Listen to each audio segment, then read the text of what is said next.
Muito grande estar aqui, por isso rogo ao Mestre amado Jesus, que a Tua paz seja sempre em nossos corações. O tema, como disse a Neuza, é muito polêmico e muito vasto. Falar de suicídio, em realidade, necessitaríamos de algumas horas, e até a abordagem se torna bastante difícil, dado ao leque muito amplo que esse assunto requer. Mas nós resolvemos então fazer uma abordagem trazendo à lumen uma visão atual acerca do que leva ao suicídio. Partindo do pressuposto que nós estamos numa casa espírita, e que, por consequência, pelo menos deveríamos já ter estudado sobre as consequências do suicídio, nós traremos, então, para a nossa reflexão hoje, a questão atual, contemporânea, que, entre outras coisas, tem feito com que o número de suicídios aumente vertiginosamente. Eu morei durante 10 anos numa cidade vizinha de Jataí a trabalho, Mineiros, e quando eu cheguei lá 12 anos atrás, eu tive o desprazer de saber que Mineiros consta entre as cidades do Brasil com o maior número de suicídios per capita. O que quer dizer que dificilmente se passa 30 dias naquela cidade sem a notícia de uma morte por suicídio. Em todas as idades, em todas as classes sociais, em todas as religiões. E o interessante é que, ao voltar para Jataí, no ano passado, no começo do ano, percebemos também o aumento de suicídio em Jataí. Jataí é uma cidade hoje que tem, segundo o censo, 100 mil habitantes, segundo a última contagem no censo paralelo do pessoal do Uber, 140 mil habitantes. E, portanto, não é uma cidade tão grande e nós ficamos sabendo facilmente os casos de suicídio, o que não acontece em Goiânia, que 10 vezes maior, às vezes acontecem muitos casos que não são noticiados, mas que tem assustado bastante pelo crescimento. Há mais ou menos 3 anos atrás, estávamos em uma reunião mediúnica, num grupo que já trabalhava juntos há alguns anos, portanto, com uma certa afinidade. E no início da reunião, começamos a notar algo diferente, um odor, que começou suave, mas que foi aumentando a ponto de dar náuseas, um odor pútrido, muito forte. Quando o médium, então, manifesta, alterando totalmente a voz, e já entra aos gritos de desespero. E gritando, pelo amor de Deus, me tira daqui, eu não consigo mais suportar. Estão me comendo toda, estão me corroendo esses vermes, me tira daqui. E aos gritos. Eu, então, tentando dialogar com o espírito, sem nenhuma chance, porque ela, que era o espírito de uma mulher, totalmente desesperada, pedimos então auxílio da equipe espiritual, que praticamente depois de uns 5 minutos, foi quando eu consegui travar o primeiro diálogo com aquela entidade, que, em resumo, se identificou como uma jovem. E ela contou com muita dificuldade a sua história. No Réveillon da virada do século, de 99 para o ano 2000, ela na festa com o noivo, dando a entender que era no salão de festas de um prédio. Pouco depois da meia-noite, ela toma um susto, quando ela flagra o noivo aos beijos com a sua pior rival. E ela, embalada já pelo champanhe, chocada com aquele ato que ela jamais imaginava, o noivo que já está com o casamento marcado, ela deixa o salão de festas, vai para um apartamento e lá se mata. 15 anos. Aquele espírito psiquicamente preso aos despojos do corpo, numa alucinação, numa dor de dar pena, numa manifestação mediúnica de efeitos físicos tão autêntico que aquele odor dos despojos dela todos podemos sentir. Foi mais ou menos 10, 15 minutos de atendimento até que ela pôde ser encaminhada. E ao despertar o médium, o odor sumiu como se tivesse acendido, apagado, melhor dizendo, uma lâmpada.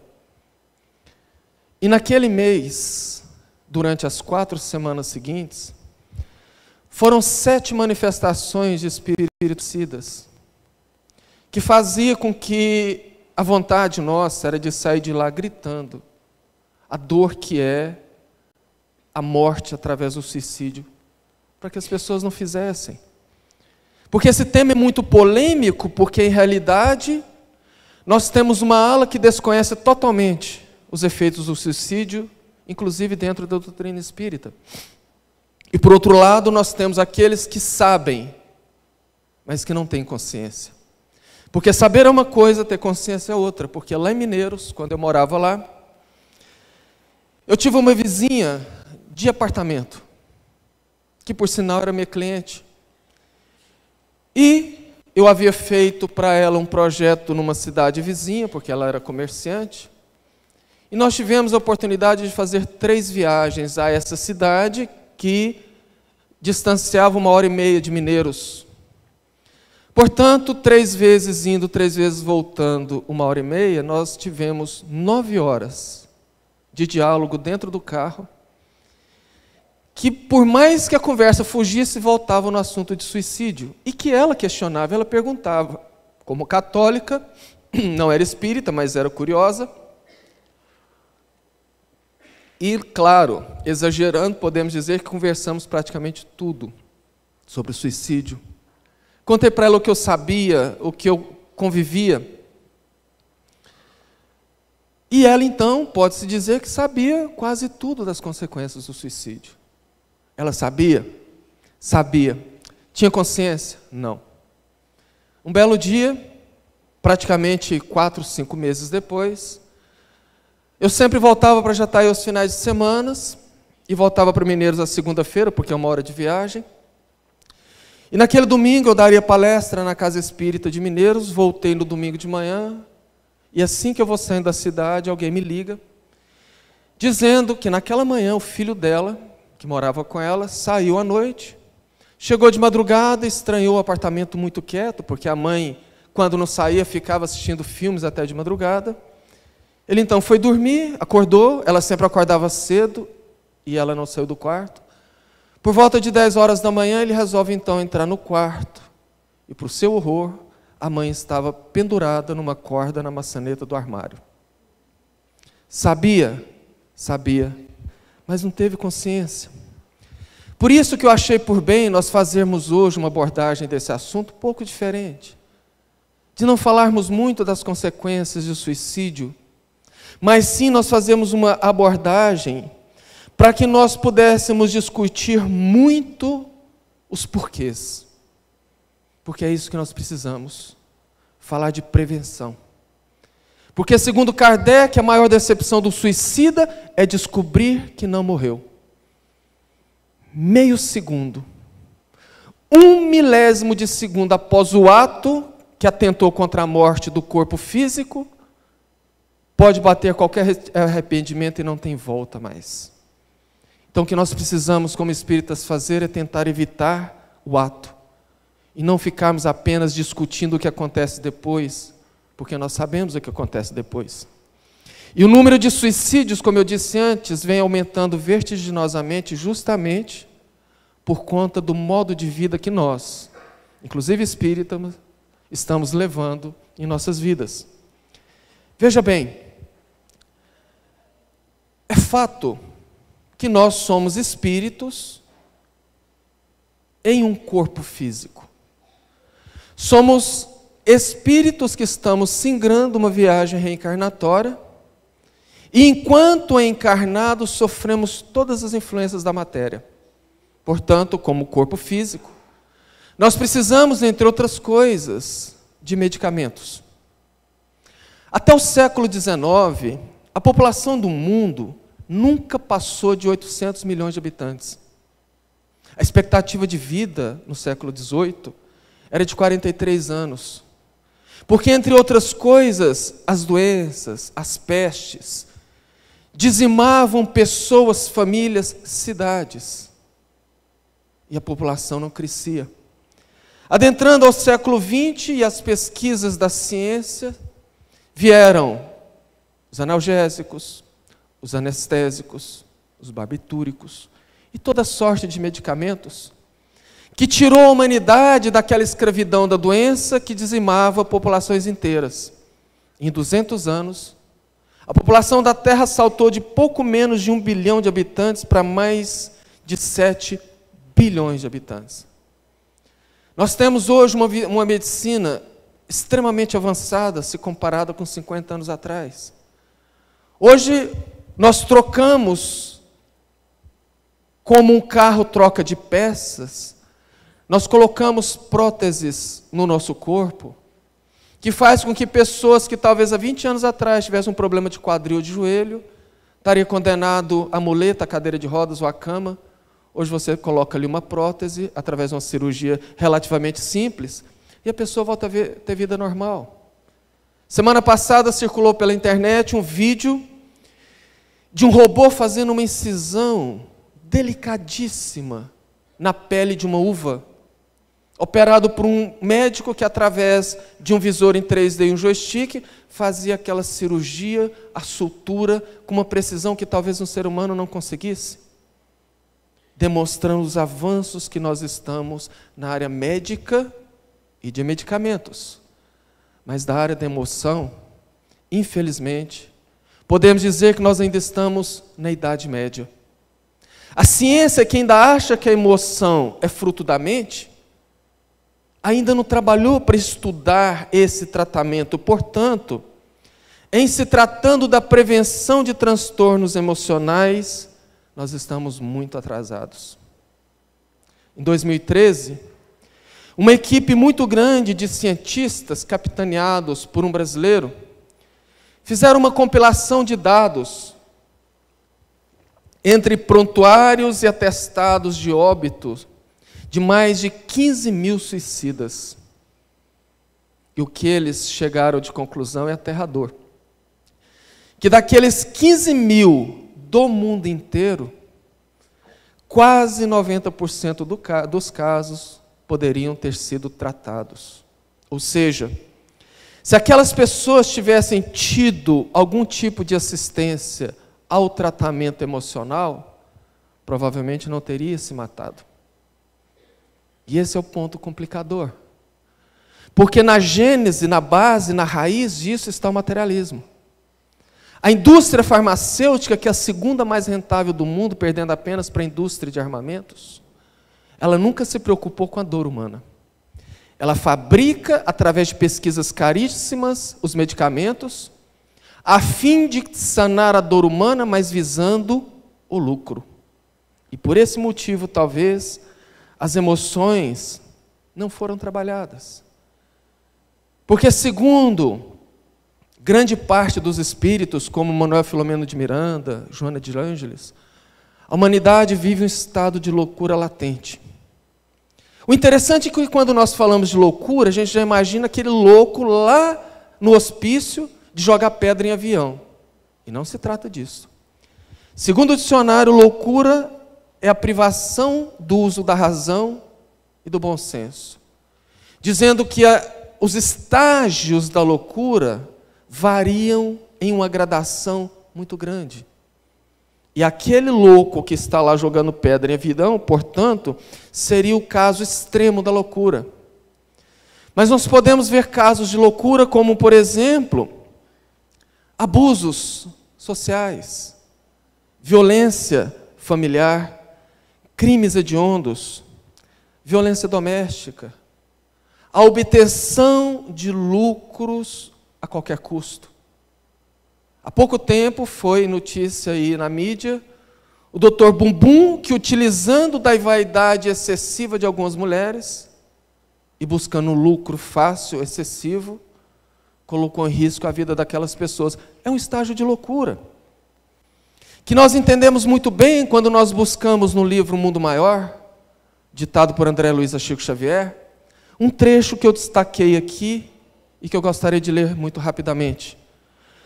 Quando Calderaro diz: excetuados casos puramente orgânicos, abre parêntese, porque obviamente os estados de loucura também são patologias orgânicas. Lembra? Somos espíritos que habitamos corpos orgânicos. Então nós estamos tirando essa parte. Excetuados os casos puramente orgânicos, o louco é alguém que procurou forçar a libertação do aprendizado terrestre por indisciplina e ignorância. Diante da dor, do obstáculo ou da morte, milhares de pessoas capitulam, entregando-se sem resistência à perturbação destruidora que lhes abre, por fim, as portas do túmulo. Em princípio, são meros descontentes e desesperados que passam despercebidos mesmo àqueles que os acompanham de perto. Pouco a pouco, no entanto, transformam-se em doentes mentais de variadas gradações, de cura quase impossível, portadores que são de problemas inextricáveis e ingratos. O que Calderaro está falando? Está falando que o estágio de loucura, que vai eclodir no suicídio, e aqui ele falou do suicídio inconsciente, que é aquele que nós praticamos sem querer, e que, segundo o instrutor Lísias, ao receber André Luiz de um dos hospitais da cidade espiritual de Nosso Lar, assim que ele fora resgatado do Vale dos Suicidas, depois dele já ter consciência da sua condição, já receber os primeiros tratamentos, André Luiz questionou, falou: mas Lísias, o que eu mais ouvi nesses 8 anos no Vale do Suicida foi me chamar de suicida, e eu não sou suicida. Lísias então foi explicar a questão do suicídio inconsciente, e disse que sim, que a doença que o havia matado foi desenvolvido pelo excesso de comida, pelo excesso de álcool, agravado pelos resquícios de sífilis que ele havia contraído ainda na adolescência. Portanto, ele não queria se matar, mas desenvolveu uma doença e entrou como suicida inconsciente. Lísias diz mais: o problema, André, é a quantidade de suicidas inconscientes que adentram no plano espiritual todos os dias. E quando nós olhamos a nossa sociedade, que nunca foi tão alcoolizada quanto agora, onde os vícios começam na adolescência e ganham todas as idades, isso se torna particularmente preocupante. Mas isso eu falei só para colocar a pulga atrás da orelha, porque não é o foco da nossa conversa. Continuemos. Portanto, o modo de ver a vida nosso, de maneira que, aos moldes da música de Lulu Santos, vamos viver tudo o que há para viver, a grande maioria do ser humano vive a vida tentando extrair de um hedonismo exagerado todo o prazer que a vida possa dar. Seja o prazer material, seja o prazer das sensações, e nós vamos vivendo, buscando aquilo como se a vida fosse um parque de diversões, a nos trazer o máximo prazer de tudo. Então nós passamos a desfrutar isto. E hoje, com uma condição amplificada pelas redes sociais, nós passamos a autoexposição, buscando na autoexposição tampar alguns buracos emocionais que temos e que trazemos destas e de outras reencarnações.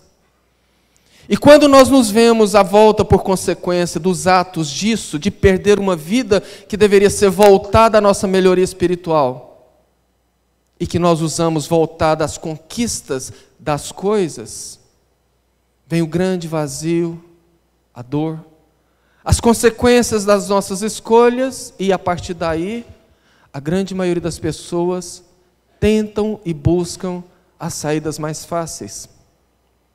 Agora, psicologicamente falando, quando nós observamos o reino animal, os irracionais, às vezes muito acuados por um predador maior, e se vendo numa condição de inferioridade, ele tenta se inflar, emitir sons, grunhir, mostrar os dentes, a fim de se defender, de assustar o predador.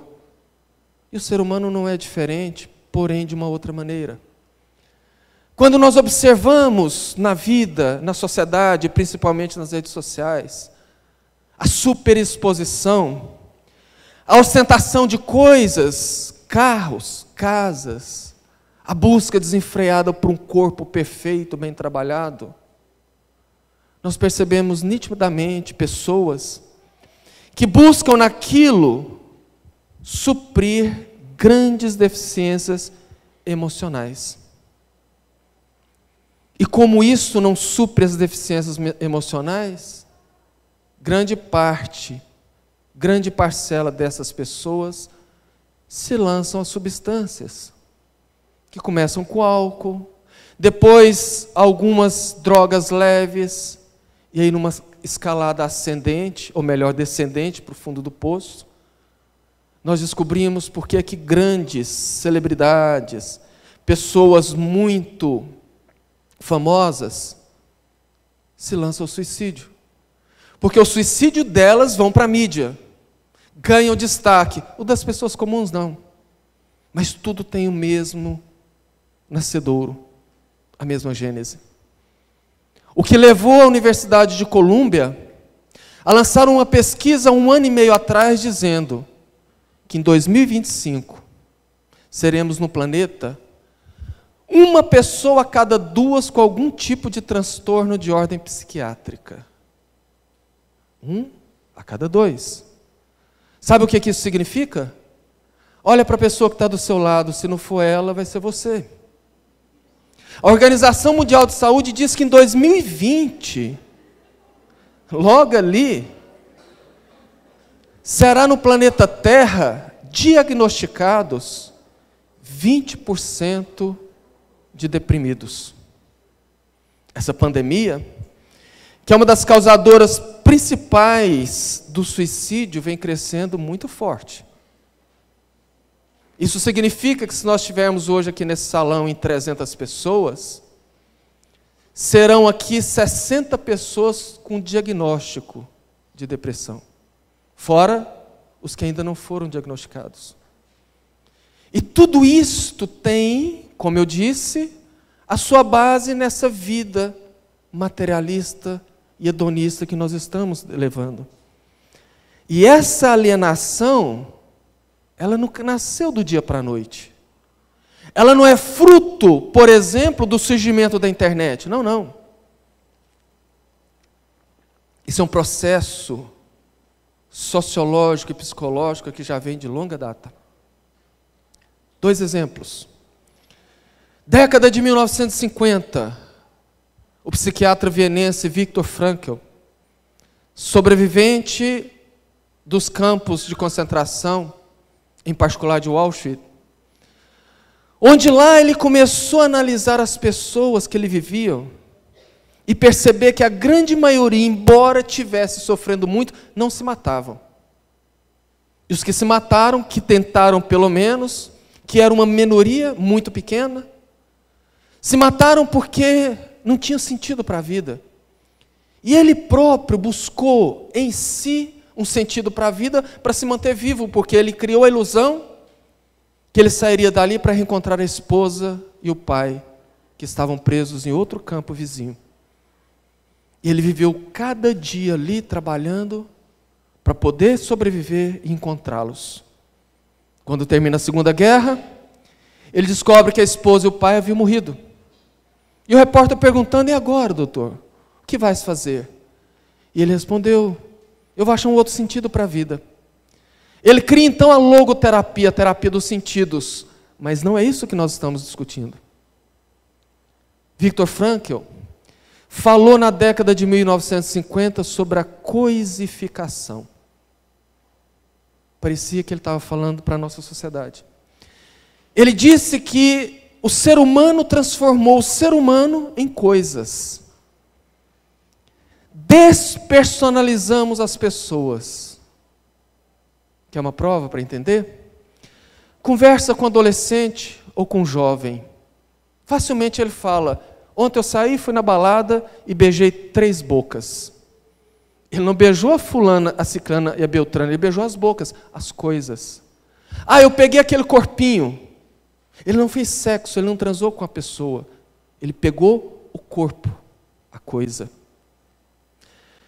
Chegamos então em 2015, 2017, 2016, quando o sociólogo Zygmunt Bauman, desencarnado no começo de 2017, escritor de 42 livros, lançou a teoria da modernidade líquida. Ele fala da sociedade líquida, a nossa sociedade que se liquefez, perdeu a forma, onde as coisas perderam valor. Quer a prova? Você tem um celular e o celular estraga. Geralmente, a grande maioria não manda consertar, troca o celular. O funcionário começa a dar problema, o chefe geralmente não resolve o problema do funcionário, demite. Se é o contrário, o funcionário não está satisfeito com o seu trabalho, dificilmente ele tenta conversar com o chefe, melhorar, ele já sai distribuindo currículo para trocar de trabalho. Nos relacionamentos, dificilmente as pessoas lutam para se manter nos relacionamentos. Começou a dar água, troca-se. Perdeu a forma, perdeu o sentido. Nós perdemos o endereço de Deus. E isso tem causado um vazio existencial tão grande, que faz com situações como essas, embaladas pelas redes sociais, as pessoas que têm 5.000 contatos no Facebook vivem isoladas dentro dos seus quartos, postando uma vida delas que não existe. Tentando suprir ali uma falta muito grande. E tentando viver uma vida de delícias, como eu disse antes, como se o mundo fosse um parque de diversões, a se escolher o brinquedo. Isso já trouxe uma situação psicológica interessante, fazendo com que nos últimos estudos se determinasse que a adolescência, que antes começava tecnicamente aos 12 anos e terminava aos 21, hoje começa entre 8 e 9 anos e termina entre 28 e 29 anos. Quer uma prova? Vai para o Instagram, vai para o Facebook. Não raro você vê pessoas adultas, homens e mulheres, numa festa qualquer, numa balada, com um pirulitinho na boca, como se aquilo fosse algo sensual. Fotinha com cara de cachorrinho. Coisa linda na minha sobrinha de 6 anos de idade. Passou de 8 anos, por favor. Cheio de mimimis, cheio de indiretas, intriguinhas, de conversinhas. Típicas atitudes de pré-adolescentes. Em pessoas com mais de 20 anos, com mais de 30 anos, inclusive. E o pior, a excessiva preocupação com o outro, com o que o outro pensa, com o que o outro está falando. Para muita gente, o que é mais importante é a quantidade de curtidas que tem naquela fotozinha sonsa, boba, mas ela é capaz de colocar a sua saúde em risco para ter as curtidas e se autoafirmar nas redes sociais. O que é isso, friamente analisando? É a privação da lógica e do bom senso, que segundo o dicionário se chama loucura. Percebe? E assim, como Calderaro disse, a loucura domina silenciosamente a maioria das pessoas. Silenciosamente os adultos, fazendo com que os adultos, portanto, comecem então a querer viver as suas vidas próprias e se esquecerem da criação dos filhos. E hoje, nós chegamos numa residência qualquer de família, no domingo, onde geralmente se faz um almoço em família, e nós encontramos a maioria das famílias, às vezes, sentadas à mesa, cada um no seu celular. Às vezes, da cozinha, mandou mensagem no WhatsApp do outro que está lá na sala, faz, traz aí o ketchup para mim, por favor. Termina de almoçar, às vezes o pai vai para o videogame. Os filhos se trancam no quarto para ficar na internet. Alguns anos atrás eu vivenciei uma situação que deveria ser cômica se não fosse trágica.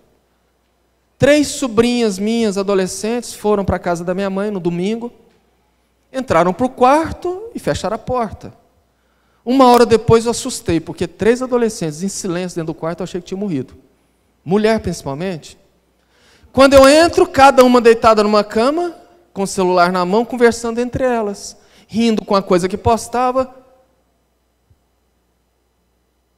no WhatsApp. Isso aparentemente, porque a gente já acostumou, é uma coisa comum. Mas são fatores como esses que fazem com que esses adolescentes, esquecidos pelos pais que se preocupam consigo, que se esqueceram da responsabilidade principal dos pais, que é da receber espíritos que são comprometidos com eles, para dar-lhes a orientação para essa reencarnação. E que a grande maioria das vezes só não fazem, como desviam totalmente o seu caminho, dando exemplos errados. Há 3 anos atrás eu fui chamado para fazer uma palestra numa escola pública municipal em Mineiros, numa quadra de esportes para contados 400 alunos, na faixa etária entre 9 e 12 anos. E para saber mais ou menos o que eu iria falar, para mensurar o que eu iria falar, eu perguntei, levanta a mão por favor, quem aqui mora com os pais, ou seja, quem não é filho de pais separados? De 400 alunos, sabe quantos levantaram a mão? 4. 1% daqueles alunos, ou seja, 396 alunos são filhos de pais separados. Resultado? Resultado é que no mundo de internet, esses adolescentes, que de uma maneira natural têm que enfrentar as suas dúvidas, os seus conflitos, os seus problemas naturais da adolescência, e que precisam se espelhar na figura do pai e da mãe para a formação da sua personalidade. E nós, seres humanos, que aprendemos através da tentativa e erro e também através da observação, sem o amparo dos adultos nesse quesito, o que fazem? Vão para a internet. E lá na internet vão achar as soluções para os seus conflitos. Sabe o que é o resultado disso? A facilidade do sexo e dos vícios. E aqui eu falo com muita tranquilidade, porque eu vivencio isso de perto. Lá no Centro Espírita Maria de Nazaré, em Jataí, nós desenvolvemos um trabalho assistencial na periferia, que é uma casa de periferia, principalmente aos sábados. Damos evangelização e assistência e alimentação, tanto para comer lá quanto para levar para casa.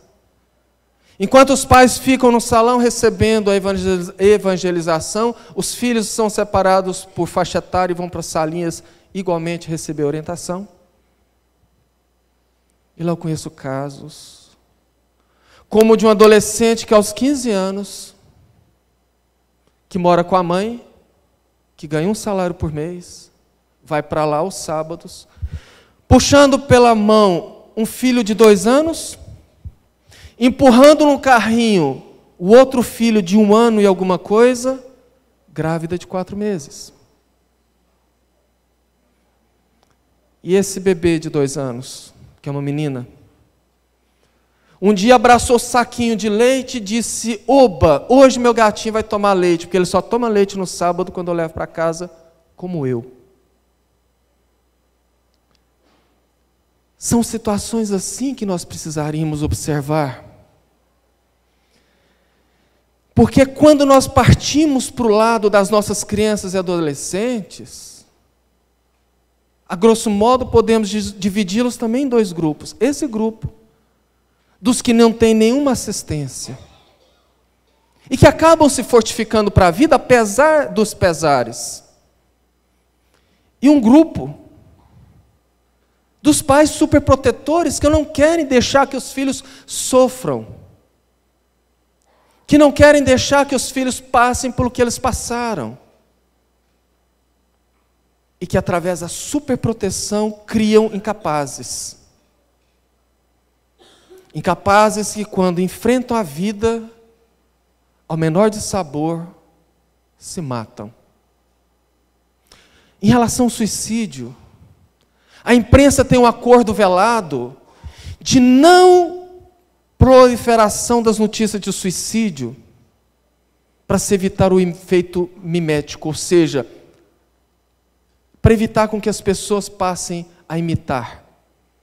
Quando uma celebridade se mata, eles dão uma notícia superficial e já tiram de mídia, porque desde o século XVII vem se observando o efeito mimético, as pessoas vão imitando situações onde aquelas que eles admiraram se mataram, e a tendência é que o grupo de pessoas que já estavam arquitetando o suicídio façam da mesma maneira. Mas pela primeira vez eu ouvi uma repórter da Rádio CBN em São Paulo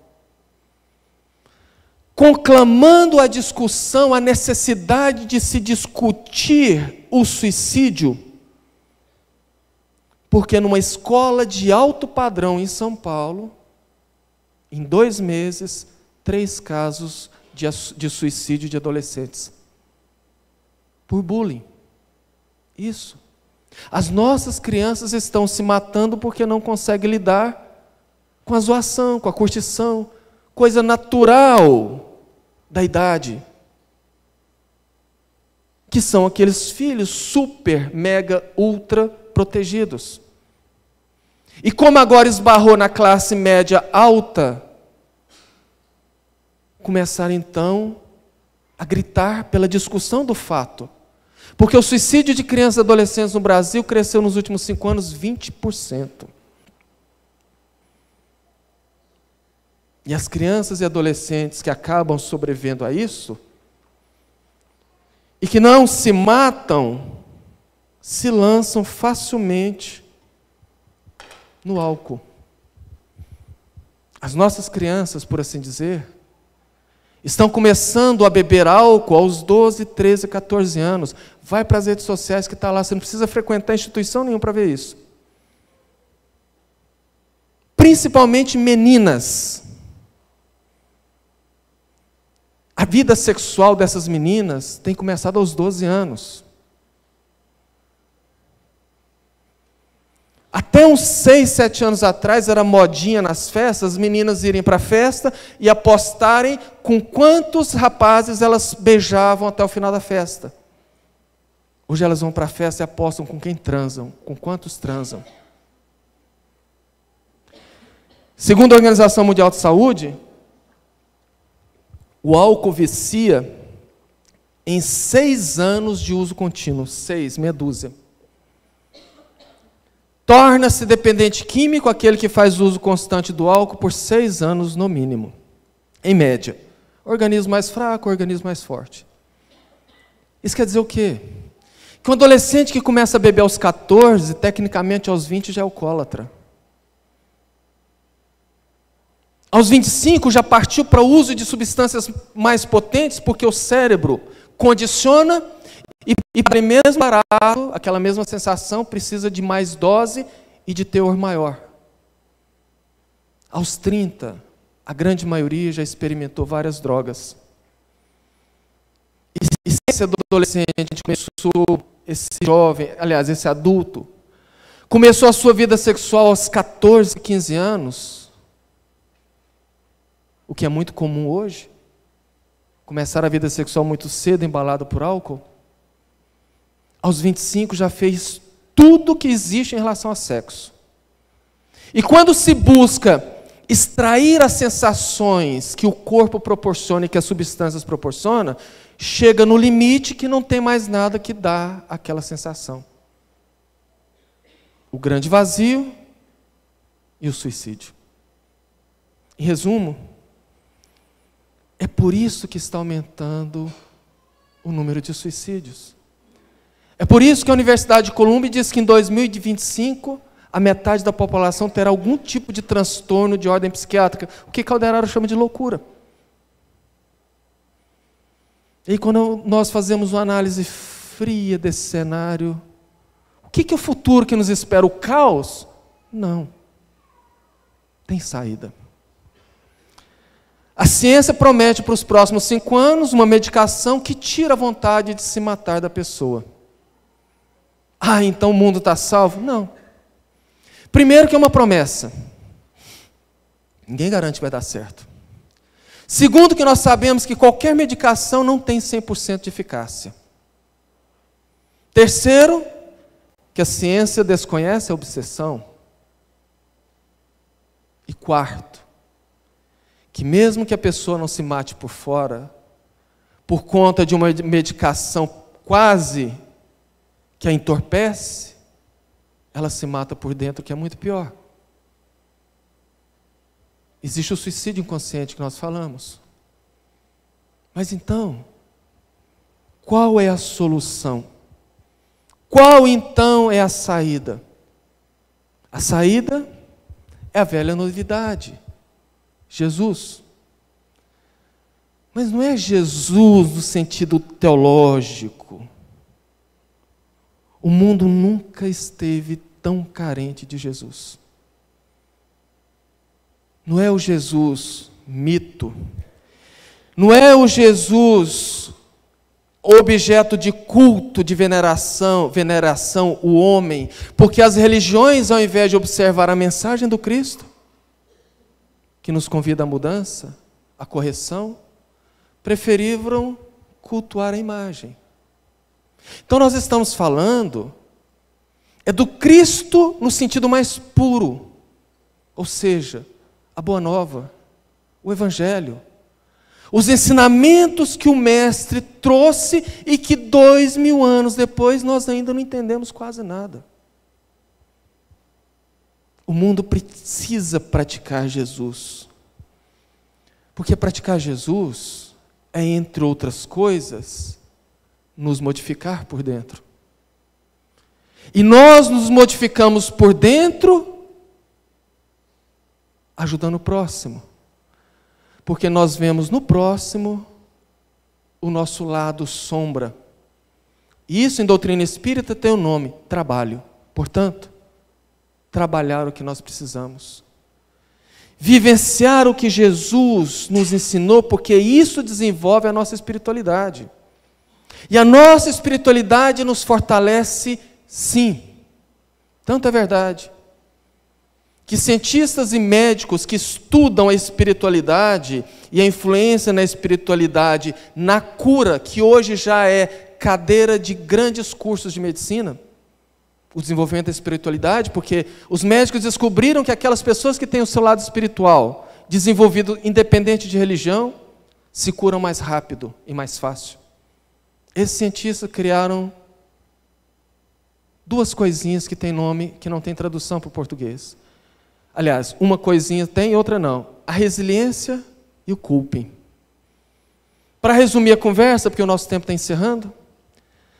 Resiliência é aquela capacidade da pessoa de enfrentar um obstáculo, um problema, uma situação difícil, superar e voltar para o estágio inicial. E o coping é a capacidade da pessoa antever o problema e se preparar para enfrentar. E que quem tem a espiritualidade desenvolvida tem muito mais forte a sua resiliência e o coping. Vejamos. Toda sexta, eu ajudo lá em Jataí a Casa de Apoio, que é uma instituição que tem a diretoria espírita, mas que recebe doações de toda a sociedade, e serve por dia de 140 a 200 refeições entre café da manhã e almoço para pessoas carentes que não têm o que comer. Então as pessoas vão para lá e já chega lá, tem a comida. Na sexta-feira eu ajudo a montar os pratos, pego o microfone, faço lá uma reflexãozinha de 5, 6 minutos, fazemos uma oração e distribuímos a comida. E naquele dia eu estava falando sobre o suicídio. E ao terminar, chegou um senhor e falou: eu queria te contar a minha história. E foi tão impressionante que eu pedi para ele a permissão de usar a história dele em algumas palestras. Ele disse assim: Carvalho, eu já tentei suicídio 2 vezes. E eu brinquei com ele e falei: que sorte sua que você não conseguiu. Ele falou: pois é. Eu tenho 65 anos. Se olhando, não parece. Aos 50, eu tive um problema de saúde que me assustou bastante. Meu pênis começou a retrair. Entrar. Na redundância, entrar para dentro. E aquilo começou a ficar complicado, porque foi me causando dor, dificuldade de urinar, e ele foi retraindo. Procurei um médico, o médico de Jataí fez o exame, procurou na internet, não viu nada e me mandou para Goiânia. Chegando em Goiânia, a minha irmã me recebeu, ela tem uma posição financeira muito boa, me levou de imediato para o médico, porque eu estava com muita dor, muita dificuldade. O médico fez ultrassom e falou para ela: ele precisa entrar imediatamente para a sala de cirurgia. Não me falou nada, só falou para minha irmã que ela tinha que assinar um termo, fizemos lá rapidamente os exames pré-operatórios, e à noite eu entrei para a sala de cirurgia. Acordei no outro dia na enfermaria, enfaixado da cintura para baixo, sem saber nada. Eu só me lembro do médico falar: se não fizer cirurgia, ele vai morrer com infecção generalizada. Está tudo infeccionado aqui dentro. Quando eu tive alta, fui para a casa da minha irmã. E naquele dia que eu cheguei na casa dela, ela saiu para o trabalho, voltou de noite, chegou lá na cama que eu estava, jogou uma sacola em cima da cama. Quando eu abri um monte de calcinhas, ela disse: vai te acostumando com isso e usa para você não ter aderência. E saiu. Assustado, com muita dor ainda, eu peguei lá um espelho e coloquei. Ali abriu um buraco no chão e eu caí dentro. Eu tinha uma vagina. Eu gritei a minha irmã, ela vem. Em resumo, que o tempo está acabando, ele é um caso raro de hermafroditismo. Por algum motivo que os médicos não sabiam, ele tinha todo o sistema reprodutivo feminino pronto. E o masculino estava retraindo. E como infeccionou, teve que tirar, por isso que ela assinou o termo, e não tinha outra solução. Carvalho, a minha vida acabou. Eu ficava só pensando em me matar. E um dia, a empregada doméstica, que tinha ordens expressas para cuidar de mim, ficar me vigiando, saiu para fazer uma compra no mercado. E eu fui me arrastando pelas escadas, desci, peguei o controle do portão, cheguei próximo, cliquei, o portão abriu, e eu apertei para o portão fechar e saí engateando. E saí pelas ruas, no meio dos carros, torcendo para alguém me atropelar. 40 minutos, ninguém me atropelou. Quando eu sentei no banco da praça e chorei igual criança, eu senti uma mão pesada no meu ombro, me virando: minha irmã, toma vergonha nessa cara. Como que você faz isso comigo? Eu te dei todo apoio. Eu gastei 80 mil reais nessa cirurgia para te dar a vida, e você está querendo tirar a vida. E acabou comigo. Tive que ficar mais um tempo, voltei para Jataí. Eu não conseguia viver, eu não conseguia ter uma vida normal, até que um dia eu fui numa loja, comprei uma faca de açougueiro muito afiada. E fui para uma mata que tinha atrás de um condomínio fechado lá em Jataí, e pensei: ali eu me mato, ninguém vai sentir minha falta, o dia que descobrirem vai estar só os ossos. E eu acabo com essa dor.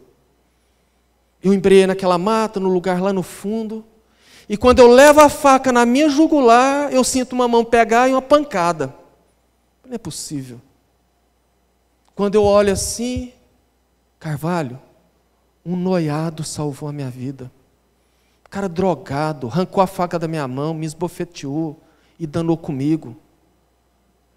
Cria vergonha na sua cara. Foi a palavra que eu mais ouvi na minha vida. Ele disse, rapaz, olha para mim. Olha para mim, o cara magro, todo tatuado, cheio de piercing. Eu tenho 28 anos. Desde os 6 eu moro nas ruas porque eu fui abandonado pela minha mãe, eu fui abandonado pelo meu pai. Eu me drogo para dar conta de sobreviver e vencer a fome. Eu já roubei, eu vivo jogado por aí e nem por isso eu quis me matar. Olha você, perfeito querendo ser... Toma vergonha nessa cara. Eu ouvi, pensei. Voltei para casa, liguei para minha irmã, pedi minha irmã para poder me arrumar um emprego. E eu fui ajudar pessoas drogadas numa instituição, voluntariamente. E ali eu fui me fortalecendo, ali eu fui me melhorando. E graças a isso eu cheguei aos 65 anos. Quando ele terminou, eu estava assim, ó. Eu falei, eu não sei o que eu te falo. Porque eu tenho 50 anos. Você contando a história, eu fui me pondo no seu lugar. Eu acho que no seu lugar talvez eu tentaria me matar também.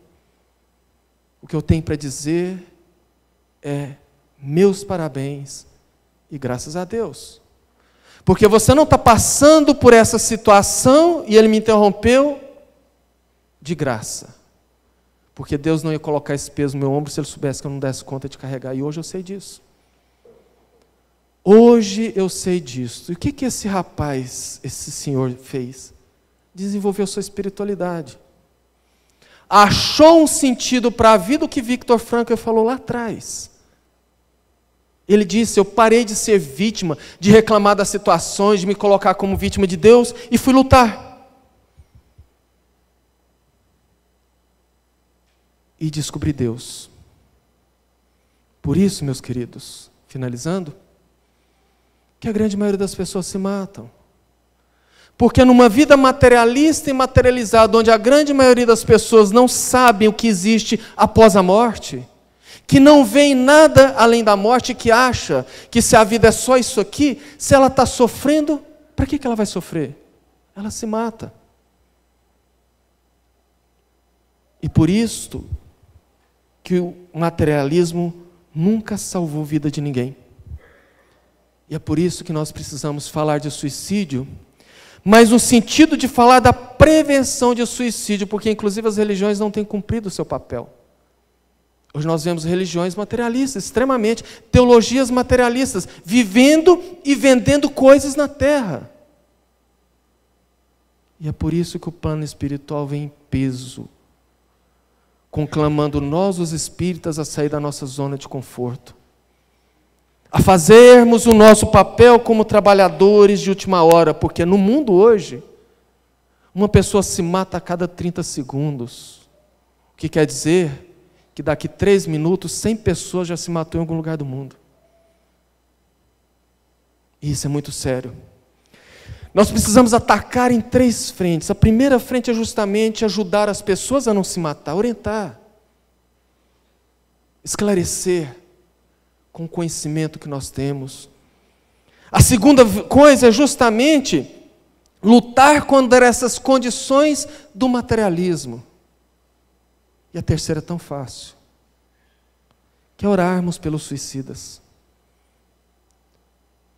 A bondade de Deus é tamanha que Emmanuel disse que quando nós oramos para um suicida, Deus faz com que todos eles recebam.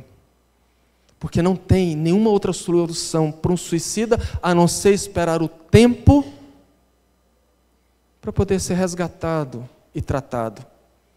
E uma oração é o único lenitivo que eles têm. E eu viajo muito. Eu falo em muitas casas e falo com pesar que raramente eu vejo uma casa espírita fazer uma oração, seja na abertura, seja no encerramento, e oferecer sequer para um suicida ou para os suicidas. E quando nós vemos a realidade dos suicidas num trabalho desse mediúnico, nós vemos que a coisa é muito pior e nós não temos nem noção de como seja. Por isso fica aqui o convite para que nós saiamos da nossa zona de conforto e travemos essa batalha que nós, como trabalhadores de última hora, temos sim essa responsabilidade antes que a dor do suicídio bata as portas da nossa família. E nos convide de maneira dolorosa a tomarmos uma posição que às vezes a gente está sentado e não quer fazer. Muito obrigado pela oportunidade. Que tenhamos todos uma excelente semana e que Jesus nos abençoe.